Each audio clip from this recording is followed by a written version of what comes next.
Milwaukee aldermen continue a form of government that began 158 years ago. The council has varied in size from 15 to 46 members, each helping shape city policy, each responsible to citizens in their district for the services they receive. Since 1992, the 14th Aldermanic District has been represented by Alderwoman Suzanne Breier. After 3 terms in office, that's 12 years, and 26 as a teacher and educator, she says it's time to have some fun.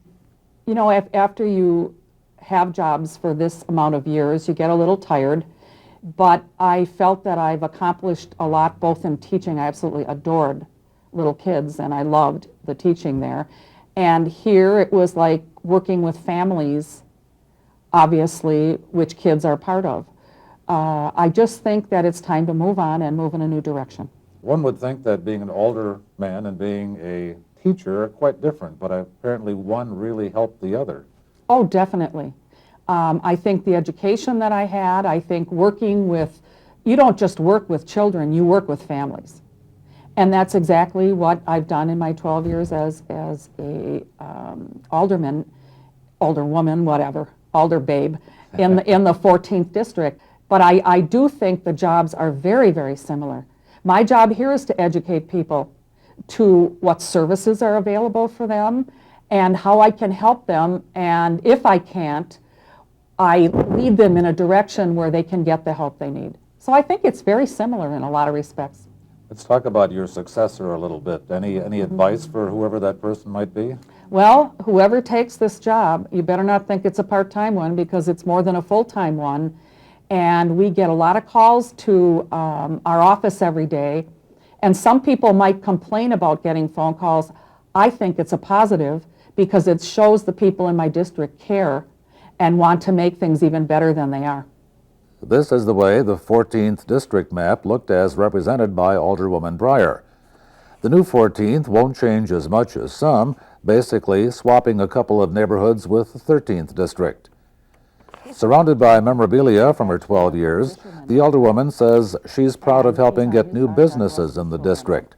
She says Bayview and South Kinnickinnick are among the hottest areas for new business development in the city. Well, I can remember my first 4th of July ride on a parade with people yelling, "Sue, what are you going to do about KK Avenue?" And I yelled back, "Well, what have you done, to be helpful?" And they said, "Wow, nothing really." I said, "Well, if we all work together, we can get some businesses in there that we need for the district."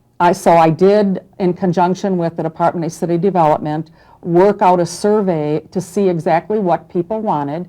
And we've been working ever since through my 12 years to try to get things in there that people felt they needed to be able to shop and feel at home doing most things in our district. You were chair of public improvements. Right. Was that a challenging kind of a position? You've got a lot of people who want a lot of things done in that area. Oh, yes, but I have a good committee, and we work together along with the Department of Public Works. And I think we get paving projects done that need to be done, and we do it the democratic way. People get to return postcards, whether they want it or not, and come to committee, and I love it when the people show up from the neighborhoods. Also, as I said, part of that job is being on the Harbor Commission, which I have found to be a really interesting thing. Another challenge, one of the biggest challenges I think in my job, was coming into office in '92 and having a ton of graffiti on the south side of the city. And she's been working to reduce that graffiti as chair of the city's Anti-Graffiti Policy Committee. She says the effort of that group and the city have made Milwaukee a role model in the battle against graffiti. We have seen a remarkable decrease. There are still several periods of the year where it spikes up and then goes down. But the police and the city and the neighborhoods are all working together, and that's what you need to get something accomplished. We've had people come here from other countries to look at our program, and we have ordinances in place, and people who are business people who sell things that could be used for spraying and other types of graffiti have to have rules that they follow, and if they don't, they get fined. The Breier name is a familiar one in city government. For 20 years, Harold Breier led the Milwaukee Police Department, retiring in 1984. He preached citizen cooperation, and that rubbed off on his daughter. Oh, definitely. Block watches have been my big thing. I was in block watches from their inception, which was 15, 16 years ago, way before I ran for office. And I honestly believe that neighborhoods are only as good and as strong as the people living in them. And you have to be involved. You have to let your alderman and the police department know, and the fire department as well, know what's going on. You are our eyes and ears. And I hope that continues to be the case. Did his position encourage you at all to get into public life? If anything, his coming home at night with his political fights back and forth probably would have discouraged me. But I was looking at it, as I said, from an education point and working with families. And when I first said I was running, he was not very happy with me. He thought I made a good educator and told me that I must have a screw loose. But later on, he was very supportive of me and told me that whatever I did, he just hoped I'd try to make a difference, and I feel I have. The Common Council has faced some tough money decisions, and Breier says that will continue to be a major challenge. Taxes are a horrible thing. We all pay them, but if we don't, then we don't have the services that we need. And I think the aldermen and the mayor have pretty much cut to the bare bone as far as services are, as far as services go. I do think that budget will be a challenge every year, more than the year before. And with what's happening at the state government, the amount of money that we get has been cut, and I don't see it getting any better. I would just like to thank my constituents for making me feel very welcome as their alderperson, and I only hope that the next person who takes my place works as hard as I have to get things done and make progress in the district and the city. I do think I will miss the people greatly. Will I miss the job? I'm a little tired out, and I think it's time for me to move on, possibly look for a part-time job down the road, but get out and enjoy life and take trips that Joe and I want to take and learn again how to relax.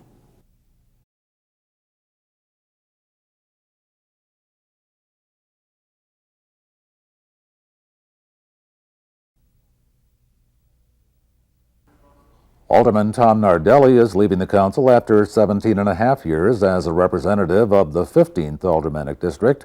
He's been here since 1986 when he won a special election and has been re-elected 4 times. Nardelli decided it was time to move on. I felt it was a time for me to either accede to a new position. I thought I would be a good candidate for mayor. It's just that apparently, 9 other people also thought they would be. And that made the road a little bit tougher because you need a lot of money to raise in a campaign like that citywide. And I guess we just didn't get our message out. I was ready to move up or out and move on to something different in my life.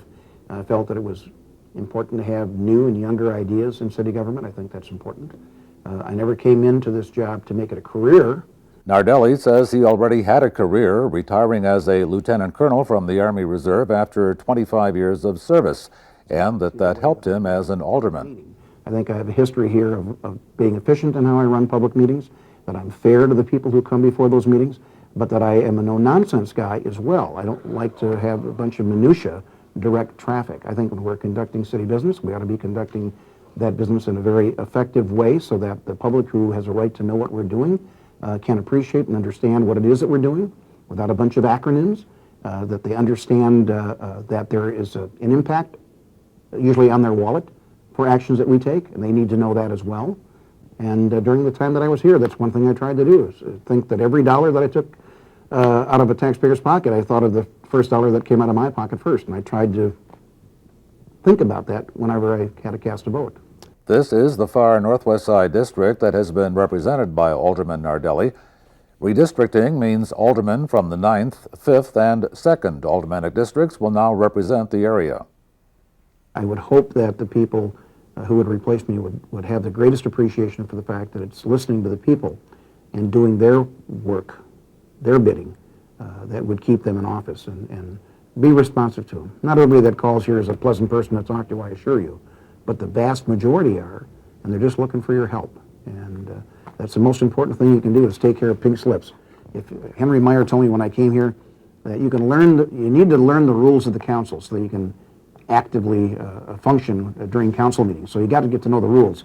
The only other thing you really need to do is take care of pink slips, deal with constituent calls, dealing with people's needs, delivering good quality city services, I think has been the most rewarding part of it. I have just loved dealing with the people who just appreciate the fact that when they needed you, that you would call them back. And you couldn't always tell them what they wanted to hear, naturally, but they always appreciated the kindness and the consideration of a return phone call. Nardelli first tried for public office in 1978. 10 years later, he was successful.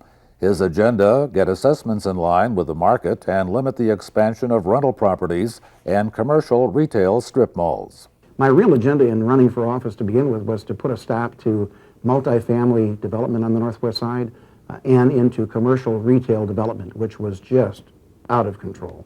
It seemed like every square inch of land that a developer was interested in changing the zoning on was getting it changed. And the public just couldn't stand that. And I suppose as I leave this office, I can say that, that in the past 17 and a half years, we didn't change an inch of zoning to permit any more commercial retail development. We didn't change an inch of zoning to permit any more multifamily housing. And though it wasn't my game plan at the time, over the years I had always wanted to see us develop some high-end single-family homes. And I'm grateful to be able to say that there are 4 large areas, pockets on the Northwest Side that are currently under development with some very large single-family homes that are very expensive and that are generating a lot of taxes. Rural-type settings without curbs and gutters and sidewalks and street lights and things that people used to run away to Brookfield to find, can now find on the northwest side of the city of Milwaukee, in an area that I gratefully am happy to say I had a part in calling historic Granville. The name change is part of an effort to improve the image of the area, an image, Nardelli says, was made worse by perceptions people had about the diverse neighborhood. The concept in the people's minds was one that they hadn't seen before. They had not seen this increasing demographic, and they became concerned about their safety. And all kinds of rumors started to just become rampant in the northwest side of the city, most of which were absolutely perception and not reality at all. And so we've set out to try to change the perception of what people saw as problems by changing the name of 91st Street, back to the old, what used to be called years ago, it was called Swan Road. So we changed that road, especially at the point where we had a subdivision, a fairly large subdivision, that was called then North Meadows. It's now called the Woodlands. And I didn't change it, but the organization chose to do that. They chose to restructure themselves so that they would have increasingly more people that were living there as property owners and fewer renters. The advent of the new John C. Cudahy YMCA was very beneficial in addressing some of the social needs for that community, for children, and for activities in and around an area where we had a high population of children. The old Northridge Shopping Center, which is part of it's being raised now even as we speak, and will soon be the new Granville Station. And we're starting out with a new mega Menard store and a new mega Pick and Save store. And that is just the start of other kinds of development that will occur on that site. Nardelli hopes the historic Granville name becomes as common as the 3rd Ward and Bayview. That's the goal. And interestingly enough, it's already happened at Capitol Court. It's now called Midtown. And what a great change for them. What a wonderful shopping opportunity they made out of what had gone south. I mean, it really was just a bad place to shop. And today it's a wonderful place to stop and shop. And so, yes, my hope is that at some point people would just refer to the area as the Granville area of the city. Among his memories, construction projects. Nardelli had a hand in development of the Midwest Airlines Center and renovations at the U.S. Cellular Arena and Milwaukee Theater as a member of the Wisconsin Center District Board of Directors and chair of its Project Development Committee. Like others on the council, Nardelli says the city faces some difficult years ahead. Cost of health insurance is just killing us. We can't get our arms around it. And I don't know what we're going to do to resolve that. State shared revenues have been cut, $10 million for this year's budget. I don't expect it's going to get any better in the future year's budget. The economy, of course, is in a dumper itself. It's coming back a little bit, and I think if the economy comes back, that will be helpful. But it's going to be important for this new Common Council coming in and for the new mayor that's going to be coming in to work together as a team to try to find as much common ground as they possibly can. There's a demand on the part of the taxpayer to have good city services. They don't mind paying for good city services. What they don't want is they don't want the duplications of city service. It's going to be important for the council and the mayor to work together to find every possible way to save a dollar so that we can continue to deliver the services that the taxpayers demand and deserve, and to find ways to cut waste wherever they possibly can. What's next for the outgoing alderman? I'm not ready to formally retire, and so if I can find something in government, if there's a need for my talents, I would certainly be open to that. If not, I'm ready to move on to do something else in the private sector. After I leave here, I will wake up in the morning and I know I won't cut myself shaving because I think I will have delivered good services for the time that I was here, and I will always remember it, and I will always remember it fondly, and I will always remember all of the people that I worked with, some fondly and some not as fondly.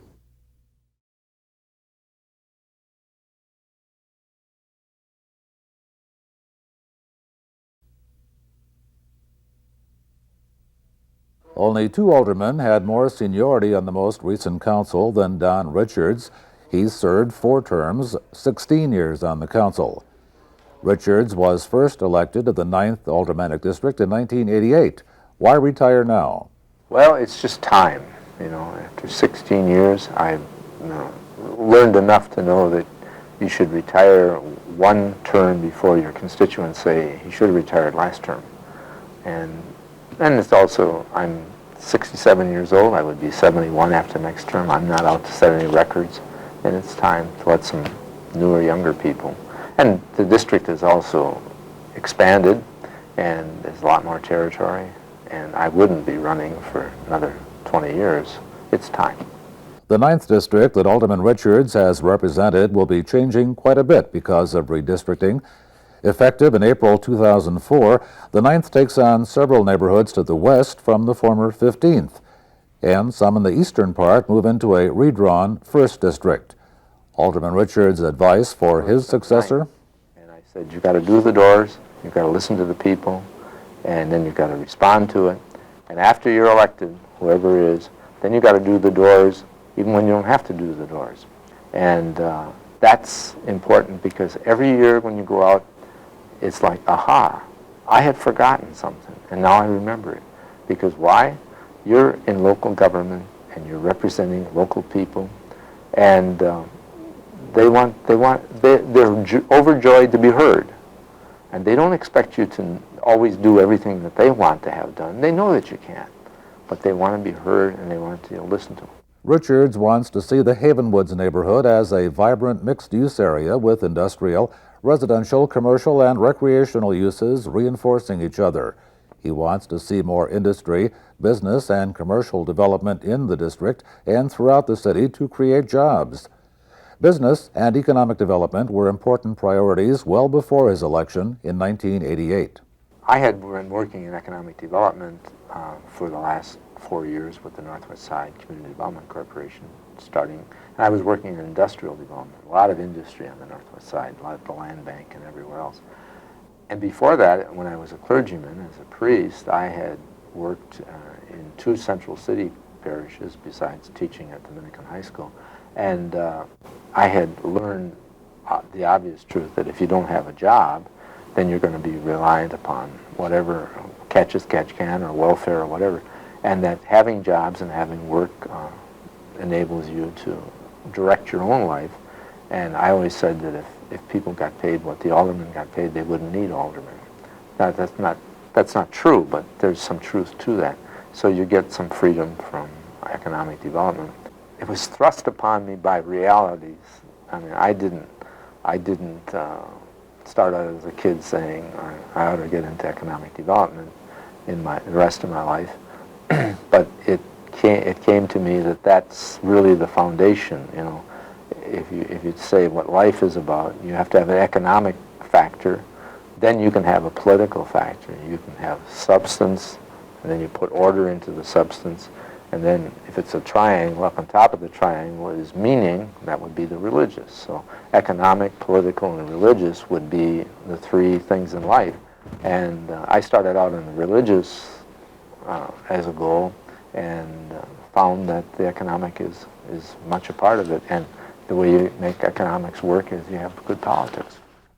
Alderman Richards believes national and global issues of social justice should be discussed on the local level, and his office walls and doors express those views. Some colleagues felt the City Council was not the place to do that, but Richards kept trying with resolutions on such things as work conditions, jobs lost overseas, and the cost of war. Of the $2 billion that Wisconsin is contributing to a war, we're contributing $200 million. Now, in actual fact, it's 199 million point something, but it's 200 million. And don't tell me that that's not of interest to the local taxpayer. So I've always tried to make that connection, and so it's with some success, but not always with a lot of success. I found that my social justice, themes get tolerated by people in my district, even if that wasn't their first concern, because they say, well, he's doing a pretty good job. I'll go along with that. So politics does give you a bully pulpit. It does give you an open door. And I've been just very privileged to have the opportunity to work at issues that are important to me and I think to the world, and right here in River City, as they say, or Milwaukee, Wisconsin. Richards is on the weekend college faculty of Alverno College, where he teaches a course on local government. He's found his students to be critical of politicians and works to change that perception. Every year I open up the class by saying, quick, without thinking about this, just answer a question. Put up your hand if you agree with this. I don't know how I word it, but anyway, putting up their hand indicates that they don't trust government. I say, do you trust government? And generally speaking, a lot of hands go up, and I say, now wait a minute. I say, I'm from government. I'm going to be teaching this course. It's an honest response that people, politics is crooked, And we've had some sad experiences in my time, but we've also had some really good experiences. And so what I try to do by the end of the course is to have my students understand that local government is them. You don't have government without them.